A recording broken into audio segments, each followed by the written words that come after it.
Assalamualaikum warahmatullahi wabarakatuh and good morning. Welcome to another class group videos. Let me introduce myself. My name is Indah Malahikmah. My official number is A1, M2, 18, or 11. Sebelumnya sudah dijelaskan apa itu clause dan bagian-bagiannya. And today, I'm going to explain to you about noun clause. What is a noun clause? If there is a dependent clause that function as a noun in a sentence, it is called a noun clause. Di mana noun clause ini berfungsi sebagai subjek dan objek. Pada noun clause terbagi menjadi dua fungsi yang seperti saya jelaskan tadi. Yang pertama ada subjek, berfungsi sebagai subjek, dan kedua noun clause yang berfungsi sebagai objek. Nah, untuk pola noun clause itu sendiri yaitu ada conjunction plus subject plus verb.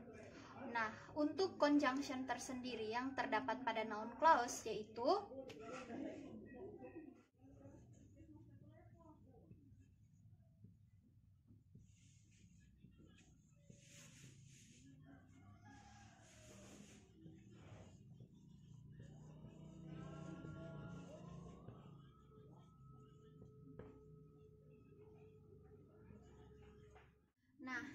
selanjutnya itu conjunction yang digunakan dalam noun clause.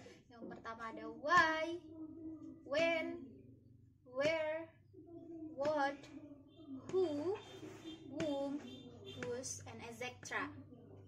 Setelah kita mengetahui conjunction yang digunakan dalam noun clause, selanjutnya saya akan membahas fungsi pertama dari noun clause, yaitu berfungsi sebagai subjek.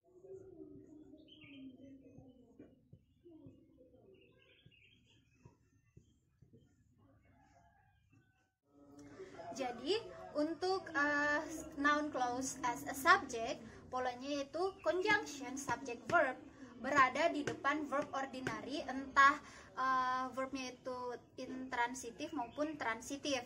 Nah, untuk lebih jelasnya perhatikan contoh berikut.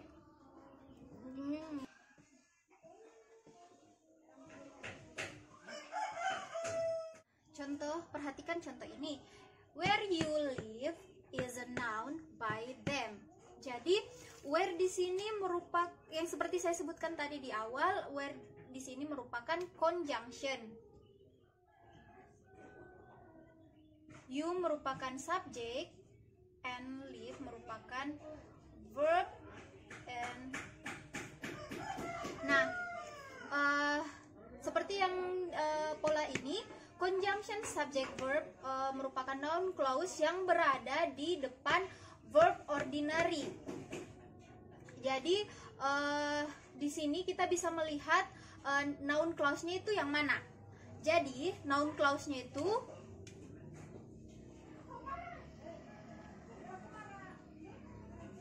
where you live is a noun by them. Nah, live di sini mempunyai subjek you, dan is di sini subjeknya berupa where you live is noun by them. Lanjut ke contoh kedua. Nah, untuk contoh kedua, that Cindy comes on time is good. Jadi that di sini merupakan salah satu conjunction yang digunakan di noun clause.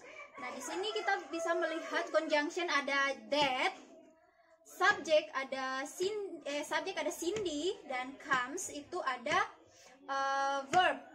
Dan di sini is sebagai verb ordinary. Jadi di sini kita bisa melihat bahwa terdapat dua verb, comes and is, dan dua subjek yaitu Cindy dan subjek dari is itu sendiri ada that Cindy comes on time is good. Nah, di sini kita bisa menggunakan conjunction that karena terdiri dari dua subjek dan dua verb.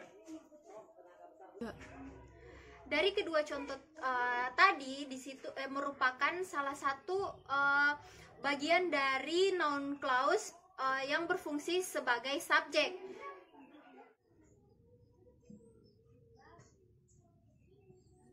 Nah, yang kedua ada noun clause as object. Untuk rangkaian dari noun clause as object, subject verb ordinary diletakkan sebelum noun clause, yaitu berupa conjunction subject verb. Untuk lebih jelasnya, perhatikan contoh berikut.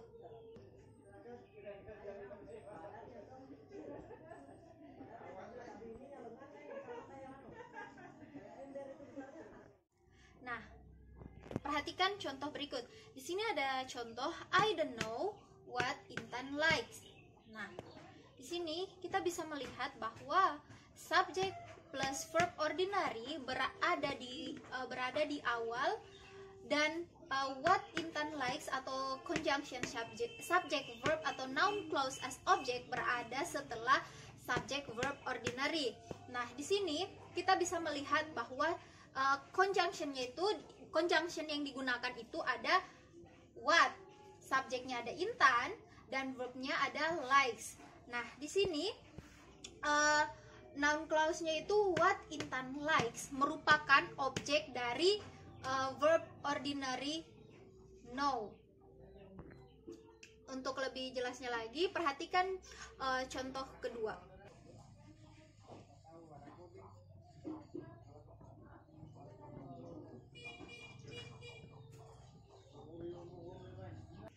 Oke, untuk contoh kedua ada I want to know who stole his car. Nah, di sini kita bisa melihat noun clause-nya itu yang mana? Nah, tepat sekali, kita menggunakan noun clause atau conjunction yang kita gunakan ada who. Nah, di sini conjunction-nya ada who, subjeknya ada his, dan verbnya ada stole. Nah, di sini kita bisa melihat bahwa noun clause-nya itu who stole his car. Nah, sedangkan objek dari now itu sendiri ada who stole his car. Mungkin itu saja yang bisa saya jelaskan. Lebih dan kurangnya mohon dimaafkan. Wabillahi taufik wal hidayah. Wassalamualaikum warahmatullahi wabarakatuh.